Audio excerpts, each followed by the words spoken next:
Marketing Square. Bienvenue sur Marketing Square, le rendez-vous du gros marketing. Le gros, c'est un marketing qui sort des clous, qui se réinvente, qui se renouvelle. C'est aussi un mindset qui repose sur l'envie de se dépasser, de se détacher de ses opinions une bonne fois pour toutes et d'apprendre en continu. Si tu te reconnais dans cette description, que tu sois débutant ou expert, abonne-toi.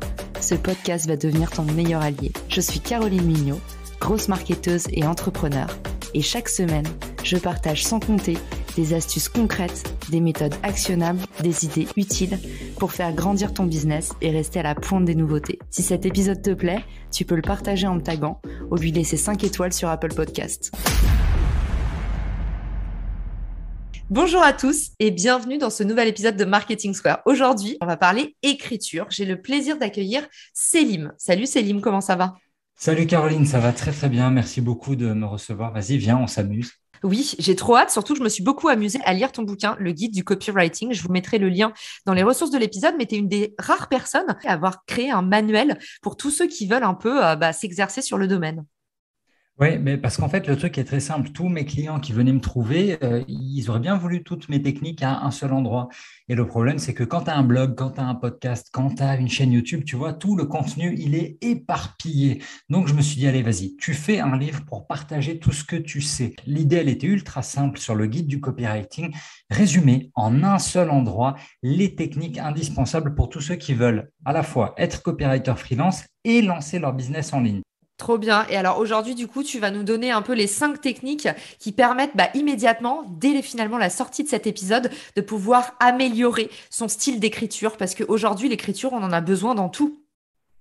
Partout, tout le temps, c'est ça qui est complètement fou, c'est que on a beau être, tu vois, une société de l'image et de l'apparence avec Instagram, avec YouTube, qui ont pris un poids vraiment énorme.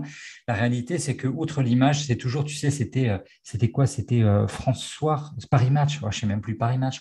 Le poids des mots, le choc des photos, les mots sont ultra importants. Bien sûr, le visuel, il est important, mais les mots qui vont avec, ça pèse très, très lourd. Tu sais, sur Instagram, aujourd'hui, au moment où on enregistre, tu as 2 lignes. Tu as vraiment 2 lignes pour essayer de capter l'attention. Sur LinkedIn, je crois que tu as à peine plus. Je crois qu'on a un espace de quasiment 3 lignes pour vraiment capter l'attention du lecteur. Tu peux publier sur Facebook. Twitter, c'est l'art de la punchline, vraiment, où tu captes le lecteur le plus vite possible et tu peux juste mettre un titre, un bout de punchline pour rediriger vers un article. Donc, l'écrit, c'est hyper, hyper important. Et pour tous les entrepreneurs qui nous écoutent, surtout, ça va au-delà de juste des posts sur les réseaux sociaux. C'est votre manière de contacter les gens quand vous prospectez. Ça, c'est hyper important. Est-ce que vous écrivez bien? Est-ce que vous ne faites pas de fautes? Est-ce que votre discours, il est engageant? Est-ce que c'est captivant? Est-ce que c'est hypnotique? Est-ce que quand on vous lit, on se dit, OK, lui, il faut que je le rencontre parce que lui ou elle, je le rencontre parce qu'il a une solution à me proposer. Il a l'air d'être bon. Je veux en savoir plus. Est-ce qu'il y a eu du mystère? Est-ce que vous avez parlé au prospect directement? Et ça, c'est valable donc sur LinkedIn, en prospection privée et par mail. Ça aussi, c'est un gros sujet. Quand tu fais des mails au travail, il y a plein de gens aujourd'hui, et ça a explosé avec le Covid, qui sont plus haut niveau. C'est-à-dire que ça passait les échanges informels autour de la machine à café quand tu bossais en boîte dans une start-up et tout. Ça passe vite fait quand on t'envoie des petits slacks d'1 ou 2 lignes. Mais quand aujourd'hui, toute la communication, elle se fait en asynchrone avec des gros pavés à écrire, l'écrit redevient ultra important. Ça n'a jamais cessé de l'être en réalité, mais là encore plus, et avec, tu vois, tout ce mouvement de freelance et de télétravail et d'exode des grandes villes, on part sur l'écriture. Ça va être important, la partie écriture et la partie structuration du message. Et tout ça, c'est du copywriting. Je suis hyper jalouse en t'écoutant parce que je me dis non seulement il est hyper fort à l'écrit et en plus il parle super bien. Merci pour ce speech. Par contre, tu nous as mis une pression folle. Alors du coup, Selim, comment est-ce qu'on peut mettre en place des actions pour s'améliorer immédiatement? Parce que là, je crois qu'on a tous bien compris à quel point c'était hyper important pour tout dans nos vies. Écoute, alors on va commencer dans ce cas-là. Alors, tu as annoncé 5 techniques, en fait, j'en ai même 7. Donc, je vais aller assez vite, tu vois, je vais aller assez vite. Premier truc à retenir, des phrases courtes. Ça, c'est hyper important. Quand vous pitchez un investisseur, quand vous voulez lever de l'argent, quand vous envoyez des mails, évitez les phrases à rallonge. Il y a un mec que j'adore qui s'appelle Sébastien Bailly. Il parle d'un concept, ça s'appelle l'empamnésique. Qu'est-ce que ça veut dire en très, très simple? Ça veut dire que quand tu commences à lire une phrase, au bout de 12 mots, tu commences à plus savoir ce qu'il y avait au début de ta phrase. Ce qui signifie qu'il faut faire des phrases courtes, pas des phrases à rallonge. Quand vous voyez que sur Word ou sur votre Google Doc, vous dépassez une phrase, vous dépassez deux phrases, arrêtez-vous là. Trois phrases, non, on n'en veut pas. On ne veut pas de phrases avec des virgules à rallonge. On ne veut pas trop de conjonctions de coordination. Arrêtez-vous là. Refaites votre phrase s'il le faut. On ne veut pas de phrases longues. Pourquoi? Parce qu'on ne se souvient pas du début de la phrase. Vous allez perdre les gens. Il y a des gens qui adorent parler beaucoup, qui font des phrases à rallonge. C'est imbitable. À la télé, à la radio, écoutez les animateurs. C'est sec, ça va direct et ils n'ont pas le temps de faire de longues phrases. Qu'est-ce que c'est un bon client? C'est quelqu'un qui vous fait des phrases courtes comme réponse. Moi, très souvent, on me disait, vas-y, on ne te réinvitera pas, tu fais des phrases trop longues. Donc, apprenez vraiment à écrire des phrases courtes, c'est important. Le deuxième sujet, c'est de réussir à faire des transitions, c'est-à-dire que d'une idée à l'autre, d'une phrase à l'autre, utilisez des transitions. C'est pour cela que voilà pourquoi. Et n'oubliez pas, au fait, j'ai oublié de vous dire que ceci me rappelle telle ou telle situation. Et en plus, vous pouvez, voilà, tous ces petits mots. Toutes ces petites transitions, elles sont ultra utiles parce que vous êtes dans votre tête quand vous écrivez. Le lecteur n'y est pas. Et les connexions logiques, elles ne se font pas forcément. Il y a une image que j'aimerais que vous reteniez, c'est celle du slalom. Le slalom à ski, vous partez d'en haut de la montagne et il y a des portes par lesquelles on doit passer dans un slalom. L'objectif, c'est que vos transitions, elles aident à faire passer le lecteur dans toutes ces petites portes. S'il rate les portes, en gros, il rate les enchaînements logiques et il ne va pas comprendre. Et si vous le perdez, en fait, un copywriter, quelqu'un qui écrit, il vise la fluidité du texte, de haut en bas, de votre titre jusqu'au call to action. On veut garder le lecteur rivé sur son texte. Ça, c'est hyper important. Donc, utilisez les transitions. Du coup, ça, on pourrait résumer aussi en disant une phrase en amène une autre. C'est un truc qu'on dit souvent dans la rédaction LinkedIn, par exemple. C'est exactement ça. Mais la rédaction LinkedIn, c'est quoi? Ce n'est que du copywriting. On passe d'une phrase à l'autre. La rédaction LinkedIn, c'est la rédaction de newsletter, c'est la rédaction d'un bon article, c'est de la bonne rédaction. Le conseil 3, il est ultra court. Dégagez vos adverbes. On n'en a pas besoin, vraiment. N'alourdissez pas une phrase, car vraiment, probablement, potentiellement, ça ne sert à rien. Tous ces adverbes ne servent à rien. Ce n'est pas un conseil de moi, c'est un conseil de Stephen King et de tous les gars qui écrivent. Ils vous disent toujours, normalement, le cœur d'une phrase, c'est votre verbe. Dans le copywriting, on est dans l'action et on parle de verbe d'action, d'accord? Donc, il faut aller à l'action. C'est très chouette, les adverbes, si vous écrivez des romans, c'est bien. Là, on n'a pas le temps. On est dans de l'écriture commerciale qui va droit au but. Donc, on doit rester concentré sur ce qu'on écrit. Essayez de dégager vos adverbes. C'est une question de style, c'est une question d'efficacité. Le quatrième point, alors ça encore une fois, on va rester sur l'écriture limite de roman, c'est dégager vos voix passives. D'accord? L'exemple que quand tu lis des textes, tu sais directement que ça a été écrit par un Sciences Po, un ENA, un gars, mais administratif au possible. C'est sec, il y a des tournures. On doit faire ceci, on conviendra de faire cela, il faut que… Non, non, non, pas du tout, pas du tout. Vous virez tout ça. Il n'y a pas de le cadavre a été ramassé par les infirmiers dans le salon. Non, les infirmiers ont porté le cadavre hors du salon, d'accord? C'est le sujet qui agit. Surtout, vous travaillez, vous écrivez pour votre prospect. Donc, ça nous fait la transition avec le 5e conseil.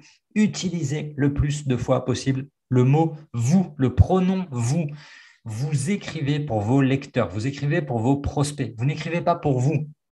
De temps à autre, une fois tous les 3 posts, une fois tous les 5 posts, vous allez écrire une histoire pour montrer à quel point vous êtes un humain bienveillant, pour vous brander vraiment. Je suis trop cool. Aujourd'hui, j'ai reçu ça comme mail de la part de mon client. Voilà, c'est le post de personal branding où vous allez parler de vous un peu plus que d'habitude. La réalité, c'est que vos prospects s'en foutent, mais royalement. Votre prospect, il a une douleur, il a mal, il cherche une solution.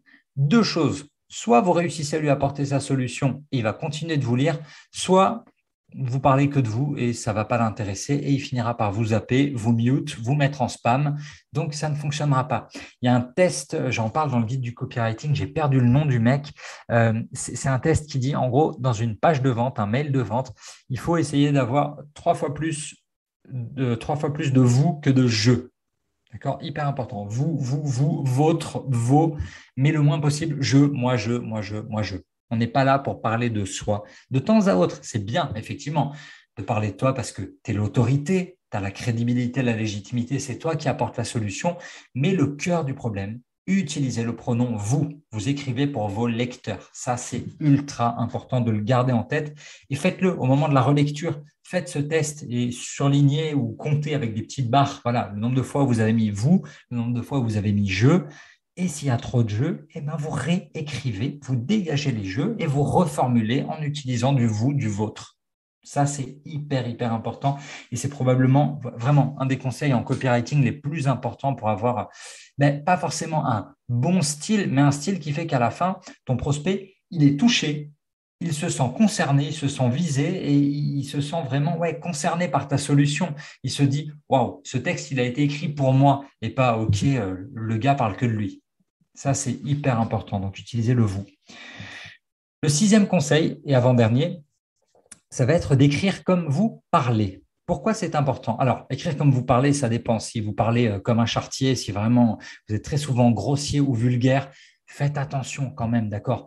Faites attention à l'écrit. J'utiliserai pas faites gaffe, d'accord? J'utiliserai quand même faites attention. On parle dans le copywriting d'une écriture conversationnelle. Il faut imaginer un spectre où à gauche, on a l'écriture écrite, vraiment très structurée, des rédactions de français, des dissertations, des documents techniques, et à droite, on a l'oral. Bon, l'objectif, c'est d'arriver à un bon entre-deux où le prospect, quand il lit votre copie, la personne qui vous lit sur LinkedIn, elle a l'impression de vous entendre. Ah ouais, trop bien. Quand je te lis, j'entends ta voix en même temps. Et ça, quand on vous dit ça, c'est gagné. Vraiment. Quand on vous dit, quand je lis un de tes posts, quand je lis un de tes mails, j'entends ta voix, là, vraiment, c'est gagné. C'est hyper important. Vous savez que vous avez fait mouche. Donc, écrivez comme vous parlez. Ça veut dire, de temps à autre, que vous avez le droit de vous permettre des petites expressions orales. Typiquement, je pourrais commencer une phrase par du coup, ou je pourrais écrire au final, alors que ce n'est pas correct, ce n'est pas du tout correct grammaticalement. Les profs de français vous auraient giflé si vous utilisiez ça. La réalité, c'est que vos clients s'en foutent en un. Ils ne sont pas profs de français, ou pas tous, très clairement pas tous. Et surtout, n'oubliez pas un truc, c'est que la majorité des Français n'est pas allé à l'école jusqu'à un bac+10. D'accord? On parle, c'est du langage. En fait, il y a un truc, il y a une image que j'aime beaucoup, c'est un copywriter, quelqu'un qui écrit des textes persuasifs destinés à convaincre. Il a 2 jobs à la fois, ça ressemble à 2 jobs. Il y a le job de vendeur.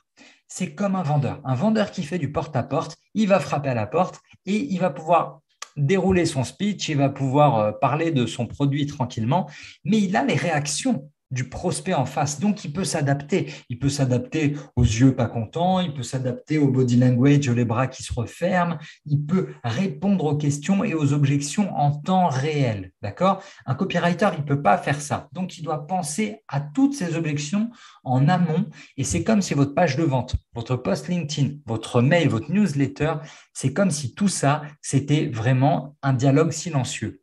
Vous devez penser à tout comme si vous vous adressiez à la personne en face de vous et vous devez anticiper les questions qu'elle va se poser. Et ça, c'est très, très, très, très fort. Moi, j'ai la chance d'avoir une femme qui est géniale pour ça.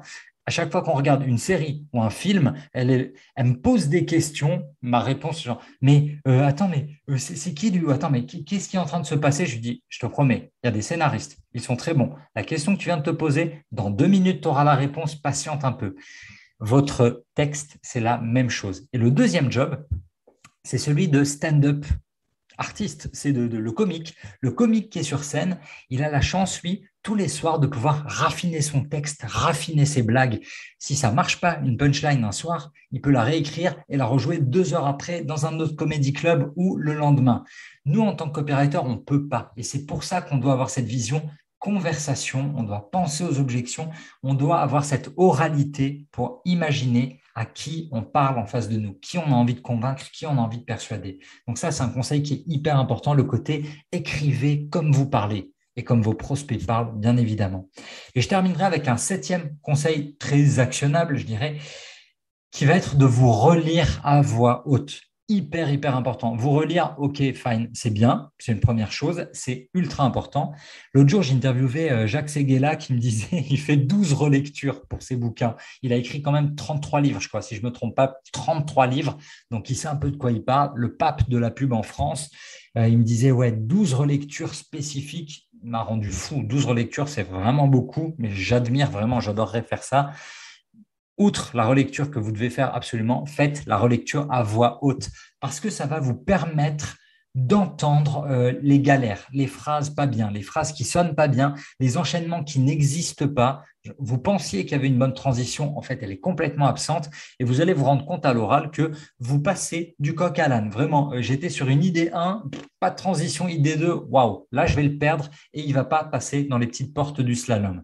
Donc ça, c'est hyper important de terminer par une bonne relecture à voix haute. Si votre langue ne fourche pas, si le rythme est bon, si ça vous paraît joli à la musicalité, à l'oreille, fine, bravo. Vous copiez, collez, appuyez sur envoyer et vous récoltez les likes et puis les demandes d'informations. Et voilà, vous regardez le post faire sa magie. Mais ça, ce seraient les 7 conseils vraiment, je dirais, essentiels pour un style plus clair, pour écrire mieux. Trop bien. Ben, merci Céline. Franchement, non seulement tu nous as donné une pêche d'enfer, mais en plus, tout ce que tu nous as dit, ça sort un peu des sentiers battus de ce qu'on a l'habitude de lire. Donc, franchement, merci beaucoup. J'ai envie de rajouter, je sais que ce n'est pas un chiffre magique, mais j'ai envie de rajouter, ça me démange. Tu as parlé de relecture. Moi, c'est un de mes conseils phares, c'est vraiment se faire relire aussi par les autres. Pourquoi? Oui, bien sûr. Parce que vous êtes le nez dans votre texte et souvent, vous avez tendance à laisser passer, comme on dit, elephant in the room, c'est-à-dire gros comme un éléphant dans la pièce, mais vous ne le voyez plus. La grosse erreur, une grosse faute d'orthographe. Essayez d'avoir au moins une ou deux personnes qui relisent votre texte et vous n'êtes pas obligé d'ailleurs que ce soit des gens qui soient des grands rédacteurs. Vraiment, l'idée, encore une fois, comme l'a dit Céline, c'est des mots simples. Il faut que ce soit accessible du plus grand nombre, surtout dans le marketing. Donc voilà, essayez de vous faire relire par une ou deux personnes, même si vous avez relu 15 000 fois, il y a moyen que ça vous épargne une grosse boulette. Exactement. Et attention, sachez vraiment, alors là, si je pouvais en rajouter un dernier, c'est que vous ne mettez pas la pression, hein, on se plante tous. Là, dans le guide du copywriting, j'ai réussi à laisser quand même filer 2, 3 coquilles. Il y a eu des relecteurs, il y a eu l'éditeur, il y a eu du monde. Et pourtant, vous pouvez jouer à trouver les 2, 3 erreurs dans le livre. Ce n'est pas un vrai argument marketing. Ça me rend fou qu'elles y soient, ces fautes. Mais c'est comme ça arrive. Donc voilà, vous ne prenez pas la tête. Personne ne va venir vous dire vraiment, tu es une quiche absolue. Non, voilà, une erreur tous les mois, bah, ça peut arriver quand on est vraiment dans du content marketing, quand c'est votre travail de publier en permanence. Une erreur, ça peut arriver. On aimerait qu'il n'y en ait pas, mais l'erreur est humaine. Bon, bah, vu qu'on a fait 9, maintenant, on est obligé de faire 10. Du coup, quel serait ton meilleur conseil pour se lancer? Parce que ce que j'entends beaucoup, c'est le stress de la page blanche. Encore tout à l'heure, je discutais avec quelqu'un qui me disait, mais mon post LinkedIn est prêt, mais ça fait 2 jours que j'attends pour appuyer sur publier. Comment c'est possible de se mettre autant le stress? Quel est le meilleur conseil que tu donnes à quelqu'un qui se lance, quel que soit le type d'écriture, pour passer à l'action? Alors là-dessus, je vais convoquer un mec du Hall of Fame du marketing aux États-Unis, Waouh, Seth Godin. Ok, Seth Godin. Seth on Godin, il adore. dit juste ship it. Voilà, tu vois, il dit juste ship it. Envoyez votre travail. Ça va influencer des gens, ça va changer des vies. Vous, en fait, quand vous hésitez, là, tu vois, l'histoire que tu racontes, le gars qui a un poste depuis 2 jours, prêt à appuyer et il n'ose pas l'envoyer, on est tous victimes à un moment ou un autre dans notre vie du syndrome de l'imposteur parce que on va se dire non mais je ne suis pas légitime pour écrire là-dessus, mon poste il fera pas aussi bien que le poste de Caroline Mignot qui a touché 40 000 personnes. Et là tu te dis oui c'est vrai, oui, mais est-ce que c'est important? Commence à ton échelle. L'idée c'est toujours de ne pas se comparer à des gens qui ont des résultats incroyables. Tu ne vas pas te comparer à Steve Jobs ou Elon Musk ou Mark Zuckerberg, tu vois. Ils ont tous commencé au fin fond d'un garage ou d'une chambre, donc il faut accepter de commencer petit. Et puis surtout, voilà, comme tu l'as dit, on ne va pas mourir. Tu as le droit de flopper, tu as le droit de faire 2 likes, tu as le droit de faire une semaine sans aucun like parce que l'algorithme, il met du temps à démarrer, le temps de trouver ton style, le temps de trouver ton audience. Donc, il faut y aller, il faut y aller. Et puis surtout, tout le monde a commencé en faisant des trucs bof. Ça, c'est vraiment du conseil de Hemingway, quoi, hein. Le premier brouillon de tout écrit, c'est du caca, c'est mauvais, c'est très mauvais. Ça va arriver, votre premier poste, il ne va pas toucher la planète entière en termes de reach, il ne va pas vous faire passer pour la star des stars. C'est le jeu, c'est comme ça. Donc, allez-y. ôtez-vous de la pression des épaules. C'est un jeu qui se bâtit avec le temps. Aujourd'hui, je reprends mes premiers posts, mes premiers articles je sais pas, de 2006 ou de 2010. Je vais pleurer tellement c'était nul. Mais à l'époque, je pensais déjà que c'était bien. Donc, c'est juste, on joue, on s'amuse, on avance. Oui, il y a des enjeux. Oui, on veut vendre, forcément. Mais ça va venir. Ça va venir. Tu mets le doigt sur un truc hyper important qui est un peu le vrai bon conseil, en tout cas sur la partie réseaux sociaux, c'est l'effet cumulé. C'est-à-dire que Ouais. non seulement ça entraîne les algorithmes, mais en plus, c'est forcément comme ça qu'on bâtit une communauté. En fait, c'est en commençant petit, comme tu l'as dit. Et puis l'idée, c'est éviter de supprimer aussi ce que vous produisez. Pourquoi? Parce que je vous invite à aller voir mon LinkedIn il y a 2 ans, vous allez y trouver des cadavres. Mais pour moi, c'est hyper important de regarder justement ma marge de progression. Et ça, en fait, c'est un référentiel qui va être surpuissant pour plus tard. Laissez traîner vos casseroles, c'est pas grave, personne ne les regarde à part vous et vous vous sentirez fier plus tard. C'est vrai, moi j'appelle ça, tu sais, la technique du rétroviseur. Pour tous ceux qui me demandent comment on écrit un bouquin, comment on écrit ci, comment on écrit ça, je leur dis vraiment, technique du rétroviseur. Regarde où tu étais il y a 5 ans, Mm. regarde où tu étais il y a 2 ans, regarde tous les progrès que tu as fait, je te jure. Et ça aide à dédramatiser. Et l'objectif, du coup, c'est que ça te donne cette confiance en toi et ça te donne un peu cette énergie d'avancer au quotidien et de te dire, OK, en fait, je ne me bats pas contre les autres, je me bats juste contre moi, la version d'hier, histoire d'être encore meilleur aujourd'hui et de produire encore mieux demain et encore demain. Et c'est comme ça, effectivement, que tu arrives à ce fameux effet cumulé où tu entraînes toute une communauté derrière toi parce que l'algorithme, il est gentil avec toi, parce que tu publies beaucoup de trucs de qualité. Et peut-être on peut terminer là-dessus. Le fin mot de l'histoire, ça restera quand même le mot qualité. C'est-à-dire que écrire tous les jours pour dire rien, aucun intérêt, ne publiez pas. Non, vous avez quelque chose à dire. Vous êtes un professionnel dans un domaine donné, vous avez une certaine expertise, mais allez-y, faites-vous plaisir, partagez cette expertise. Vous êtes légitime. Personne ne vous donnera jamais le go, d'accord? Personne ne va venir vous dire, je veux vraiment te lire, s'il te plaît, tu peux publier aujourd'hui. Non, personne. Donnez-vous l'autorisation. Vous êtes un adulte, vous n'êtes plus un enfant. Donnez-vous cette autorisation. Célim, c'était excellent, merci beaucoup. Tu nous as mis une sacrée pression. Maintenant, je pense qu'on est complètement obligé de passer à l'action. Pour tous ceux qui nous écoutent et qui ont adoré tes conseils, donc 100% des auditeurs, j'en mets ma main à couper. Célim, où est-ce qu'on peut t'envoyer un petit mot de remerciement? Le plus simple, parce que c'est le plus court, sur Twitter, @Selim, Selim, ultra facile. Et puis sinon, après, sur la chaîne Les Mots Magiques, sur YouTube. Et LinkedIn, Selim Niederhofer, Niederho2Fer. Tu vois, c'est pour ça, c'est Facile. plus simple. C'est plus, pour tous les Alsaciens et ceux qui parlent allemand, ils vont comprendre, ils vont l'écrire facile. Les autres, c'est un peu plus galère. Donc, Mais non. ouais. Les autres iront dans la section ressources de la description du podcast et ils pourront retrouver automatiquement tous tes liens. C'est ça, c'est la magie des internets. Donc, pas de J'adore souci à se faire. Internet. Célim, c'est sûr que tu vas revenir pour de nouveaux épisodes. Merci pour tout ce que tu nous as partagé et je vous dis à tous à très vite dans Marketing Square. Ciao! Au revoir. Si t'as écouté jusqu'ici, c'est certainement que cet épisode t'a plu. Ce podcast est rendu possible par Richmaker, le Tinder du B2B comme on l'appelle. C'est une plateforme que j'ai lancée et qui permet d'identifier des partenaires compatibles en fonction de ton business. En gros, dis-moi quels sont tes objectifs marketing et je te dirai qui va t'aider à les dépasser au sein de ton écosystème. Pourquoi aller chercher ses clients un par un quand on peut placer sa croissance en pilote automatique ? Mettre en commun ses ressources, décupler son impact, mutualiser ses coûts.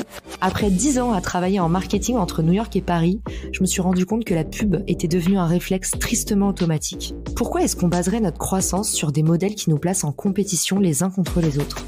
Et toujours au profit des mêmes acteurs.